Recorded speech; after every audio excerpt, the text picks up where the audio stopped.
Bonjour à tous, on va voir aujourd'hui la difficulté de sortir d'une relation avec un pervers narcissique. Un jour on se dit « et si je partais ? J'en peux plus, j'en ai juste marre de vivre ça au quotidien ». Et on a peur parce qu'on ne sait pas exactement ce qui va se passer après. Je peux vous donner une réponse simple et un bilan général là-dessus, c'est que généralement, c'est un chemin qui est compliqué. C'est un chemin qui est aussi extrêmement violent d'un point de vue psychologique. C'est peut-être même votre plus grand combat de votre vie. Ce sera le plus dur et c'est aussi celui qui vous apportera le plus de soulagement juste après.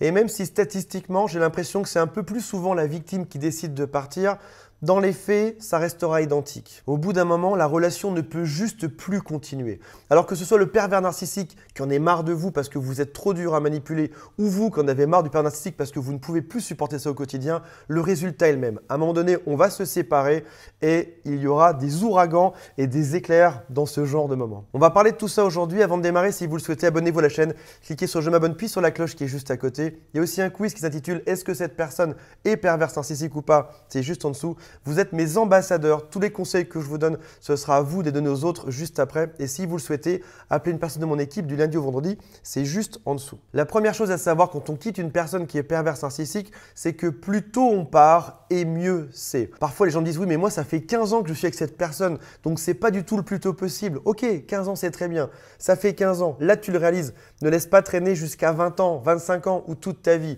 Dès que tu réalises que cette personne a un problème, il faut songer à partir. On va en reparler dans un instant. De toute façon, c'est une relation qui se crante, si jamais tu as bien observé. Au début, on a la phase de lune de miel, la phase où l'autre te bombarde d'amour. Et puis après, tu as une lente descente aux enfers. C'est un peu plus chaque jour. L'autre a besoin que tu donnes tous les jours un peu plus d'attention, de service, de cadeaux, que tu donnes de l'argent même. Et chaque jour, ton pervers narcissique t'en demande un peu plus. Alors même si c'est supportable pendant les premiers mois ou les premières années, au bout d'un moment, ça devient vraiment trop. Et tu ne peux plus rester là-dedans. Et si jamais tu restais un peu plus longtemps, en espérant que ça s'arrange ou que ça redevienne comme au tout début, non, ce n'est pas du tout le cas. La relation se crante vers le bas. La situation devient de plus en plus dure à gérer au quotidien. Ça devient insupportable. Et la chose qui fait que tu craques, c'est que ça dépasse ton seuil d'acceptation du mal ou de la souffrance. Alors au final, pourquoi on reste dans ce genre de relation? Souvent, c'est pour des engagements qui sont très pragmatiques. Alors souvent, ce sont pour des engagements qui sont très pragmatiques. On s'est mariés ensemble, donc je ne me vois pas quitter cette personne. On a eu des enfants ensemble, donc je ne peux pas quitter la mère ou le père de mes enfants. Nos familles se connaissent, on a une société ensemble, on a une maison ensemble, on a un groupe d'amis ensemble. Quel que soit le type de situation que vous vivez, vous devez actuellement penser de cette manière. Je ne peux pas partir parce qu'on a ça ensemble, parce qu'on a toutes ces choses qu'on a créées ensemble. Et le coup pour partir me ferait mal parce que je devrais abandonner tout ce qu'on a créé ensemble. Et au final, dites-moi si j'ai raison en commentaire. On en vient au quotidien à faire un bilan entre le négatif de ce qu'on vit et le positif de la situation. Par exemple, ok, mon mari me dévalorise chaque jour. Mon mari est extrêmement dur chaque jour. Mon mari m'insulte tous les jours. Mais je peux voir mes 2 enfants au quotidien. Ou alors, ma femme est extrêmement atroce avec moi. Je vis un enfer quotidien. Mais on a un groupe d'amis qui est adorable, on a une société ensemble et une jolie petite maison. Donc, je peux supporter ça. Ajoutez à ça aussi que le pervers narcissique souvent a le don de créer les engagements qui vous feront rester. On n'est pas tous sensibles au même type d'engagement. Par exemple, pour certains, le mariage est un engagement pour la vie. Ils ne se verraient pas divorcer. Même si aujourd'hui, plus d'une personne sur 2 divorce. Mais pour certains, ça reste très important. Si le pervers narcissique sait que c'est ça ton type d'engagement, il va te demander de l'épouser. Si maintenant c'est d'avoir une maison, il va te demander que vous ayez une maison ensemble. Si c'est des enfants, il va te faire probablement des enfants. Donc, il sait précisément sur quel type d'engagement tu vas rester. Sauf qu'au bout d'un moment, comme la relation se crante un peu plus chaque jour, malgré cet engagement, tu auras envie de partir et d'avoir une vie tranquille ailleurs. Pour s'en sortir le mieux possible, il va falloir préparer le terrain. Comme si vous partiez dans un pays qui est compliqué, par exemple un pays qui était en guerre, ou comme si tout simplement vous alliez faire un week-end en camping. On ne part pas dans un camping les mains dans les poches quand il faut une tente, il faut de quoi faire à manger, il faut des matelas, etc. C'est un truc qui se prépare, qu'on planifie à l'avance. Pensez de la même manière pour le pervers narcissique. Vous allez devoir préparez chacune des choses qui vont se passer par la suite. Comme par exemple votre logement. Si jamais vous partez, est-ce que vous saurez précisément là où vous allez habiter? Et si ce n'est pas précis, est-ce que vous avez par exemple déjà une ville en tête ou un quartier que vous aimez bien? Ou est-ce que vous avez déjà regardé des annonces, voir si par rapport à votre salaire, vous pouvez prendre un appartement qui vous convient dans tel type de quartier? Il y a aussi avoir des conseillers. Je parle de conseillers au sens large. Ça peut être un psy, ça peut être un thérapeute, ça peut aussi être un avocat. Ou alors ça peut être aussi une personne qui va vous aider à gérer la relation avec les enfants. Qu'importe, vous devez être accompagné dans ce genre de démarche. Vous n'avez pas la compétence pour être expert dans tout sur Terre, dans comment gérer la psychologie des enfants, dans comment faire pour se reloger, dans la paperasse administrative, dans la comptabilité. Non, non, non, non. Vous êtes bon dans votre domaine, dans ce que vous savez faire. Dans les autres domaines, là où vous êtes moins bon, comme par exemple sur la partie psychologique pour se remettre de ce genre de choses, comme sur la partie des enfants, passez par d'autres personnes qui sont expertes dedans. Cherchez simplement dans votre ville un thérapeute, un psy ou cliquez juste en dessous pour avoir un conseiller de mon équipe. Vous devez être accompagné. Pensez aussi aux finances. Comment est-ce que ça va se passer par la suite? Il y a des conseillers qui peuvent vous guider. Comment est-ce que ça se passera suite à un divorce par exemple? Comment ça se passera quand on revendra la maison? Soyez informés parce que plus vous serez informé et moins vous aurez peur de partir. Faites-vous aussi un groupe d'amis qui n'a rien à voir avec votre couple. Des nouvelles personnes que vous pourrez voir qui ne seront pas impliquées dedans. Parce qu'on va voir dans un instant que les amis seront mis à rude épreuve là-dedans. Alors pourquoi est-ce que c'est difficile? Il y a 1000 raisons. Ça peut être par exemple une codépendance affective. En gros, on n'a pas envie de faire du mal à l'autre. On a aussi peur nous-mêmes d'avoir besoin de quelqu'un dans notre vie et donc on a peur de se retrouver seul.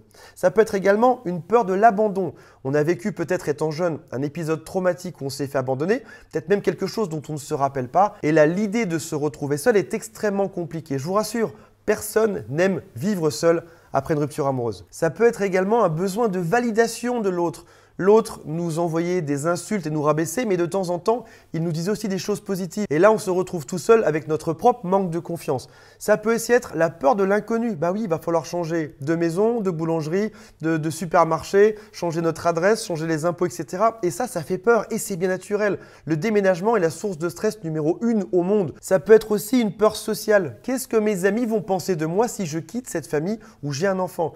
Qu'est-ce que mes parents vont penser de moi si je quitte ce couple alors qu'on s'est marié il y a à peine un an, etc., etc. Et c'est aussi difficile à cause du caractère de votre pervers narcissique qui va alterner deux types de visages. Visage numéro 1, ce sera le diable. C'est une personne qui va jouer sur toutes vos peurs. Vous savez, tout ce que vous lui avez déjà confié que vous aviez comme problème de votre vie ou tout ce que vous avez comme peur. Il va jouer là-dessus. Si jamais il sait que tu as peur de te retrouver seul, il va t'en parler. Tu sais, tu vas te retrouver tout seul là-bas. Il n'y a personne qui va t'aider, il n'y a plus personne qui va t'aimer. Même tes amis ne n'iront pas te voir à cet endroit. Il va jouer sur tes vulnérabilités. Il va aussi se moquer de toi, mais sur toute ta vie, sur ton travail, sur ton physique, sur ta santé, sur tes amis, sur tes finances. Il va se moquer de toi en permanence pour te faire rendre fou. En gros, le message, c'est soit tu pars et tu vas être détruit par moi et par les autres, soit tu restes avec moi. Et ça, c'est le diable qui parle sur une épaule. Et vous pouvez aussi avoir des épisodes de rage narcissique. Et puis tout à coup, va alterner autre chose. Il va devenir un petit ange et il va jouer sur un autre sentiment primaire. La peur est un sentiment primaire qui est extrêmement fort, qui guide beaucoup de gens sur Terre. Je vais travailler parce que j'ai peur de ne pas avoir de salaire. Je reste avec cette personne parce que j'ai peur que ma vie soit détruite après. Vous voyez, la peur est un moteur. Ce n'est pas un bon moteur, mais c'est un moteur dans la vie. Et il y a un autre moteur qui est extrêmement puissant. Il va prendre le rôle du petit ange, de l'enfant, de cette chose fragile. Il va sortir en vous un autre sentiment primaire qui est celui de la protection. Mais si tu pars, qu'est-ce que je vais faire sans toi? Qu'est-ce que je vais devenir? Et tu te rappelles tous les rêves qu'on avait ensemble et je ne sais pas si je vais m'en sortir. Et moi, ce que j'aimerais, ce serait que tu t'occupes de moi, que tu me protèges parce que tout pourrait redevenir beau, juste comme c'était avant. Et là, tu te dis, oh, stop. C'est pas possible. C'est pas la même personne qui veut et me détruire en prenant une espèce de rôle du père diabolique et qui fait appel à mes instincts primaires de protection qui joue le rôle de l'enfant apeuré. C'est pas possible que ce soit la même personne. Et en effet, ça va s'alterner. Il va redevenir diable, il va redevenir ange, etc. Jusqu'à trouver la faille qui va vous faire réagir et qui va vous faire rester. Mais au final, j'ai quoi à perdre là-dedans? De l'énergie, parce que oui, ça nécessite de l'énergie. De l'argent, parce que oui, parfois un divorce, ça coûte cher.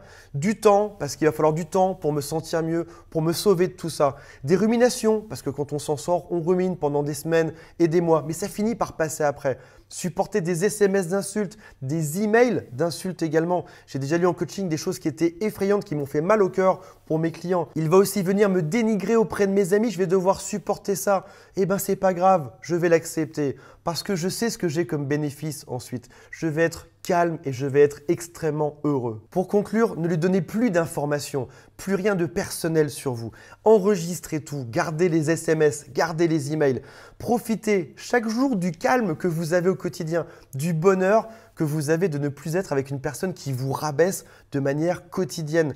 C'est toujours un soulagement, même si c'est dur pour y arriver. Ce sera encore plus un soulagement à terme. Et dites-vous bien qu'aujourd'hui, ce pervers narcissique, c'est le problème de quelqu'un d'autre. Vous avez fait tout ce que vous pouvez pour vous en sortir. Aujourd'hui, vous allez accéder à une vie heureuse à nouveau.